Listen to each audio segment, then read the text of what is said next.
जब युद्ध शुरू होना था उससे पहले भगवान हनुमान के पास जाते हैं और बोलते हैं मेरी ध्वजा पर विराजमान हो जाओ। जिस रथ से अर्जुन लड़ेगा उसका जो ध्वज है वहां पर आंजनेय आपको आना है। ये मैं उस शर्त में जो आपने वचन दिया था वो मांग रहा हूं।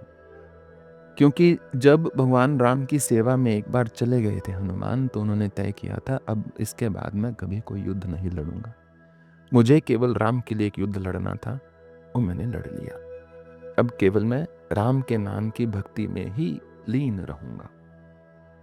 परंतु जब ये अवसर आया तो ये युद्ध श्री कृष्ण का नहीं था, यह तो कौरवों और पांडवों का था। वो तो एक बस कैटलिस्ट थे, एक माध्यम थे, एक बीच में एक सहायक थे। तो उन्होंने कहा हनुमान जी ने कि ठीक है मैं ध्वजा पर जाकर विराजमान हो जाऊंगा। और इतने में इधर जब पुल की बात हो गई, जब वापस जा रहे हैं, तो अर्जुन ने कहा देखो प्रभु इस बार वो आपके सामने नहीं चढ़ा पुल पे, देख लिया होगा इस बार मेरे बाणों में कितना बल है। भगवान ने कहा एक काम कर, तू चुप रहे अभी, तेरे लिए यही श्रेष्ठ है, और जा जो काम दिया वो कर ले। जब युद्ध शुरू हो जाता है, इतना ज्ञान देने के बाद भी जब युद्ध शुरू हो जाता है, महाभारत में कथा आती है कि जब अर्जुन का एक बाण जो है कर्ण के रथ पर लगता था, तो कर्ण का रथ जो है कई फुट पीछे चला जाता था, और जब कर्ण का बाण अर्जुन के रथ पर लगता था तो अर्जुन का रथ जो है थोड़ा सा बस हिलता था।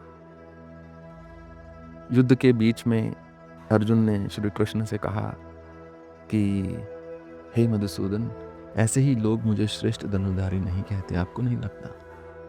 देखो एक बाण लगता और कहां उसका रथ जाता है, और हमारा जो है हिलता भी नहीं। तो भगवान ने कहा एक काम कर जरा, मैं नीचे आता हूं, अब लगा जरा रथ उसके बाण।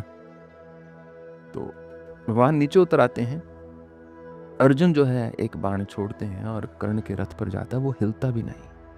जैसे हाथी के गले में पुष्प की माला डाल दी गई हो, ऐसा लिखा है महाभारत में, ऐसा असर होता है अर्जुन के बाण का कर्ण के रथ पर।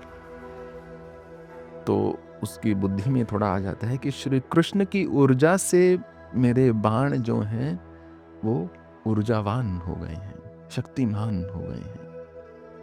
और इतने में जब वो ऐसे प्रहार करते हैं, उधर से कर्ण जब प्रत्युत्तर देते हैं, तो अर्जुन का रथ बहुत कम मिलता है, पहले की ही भांति।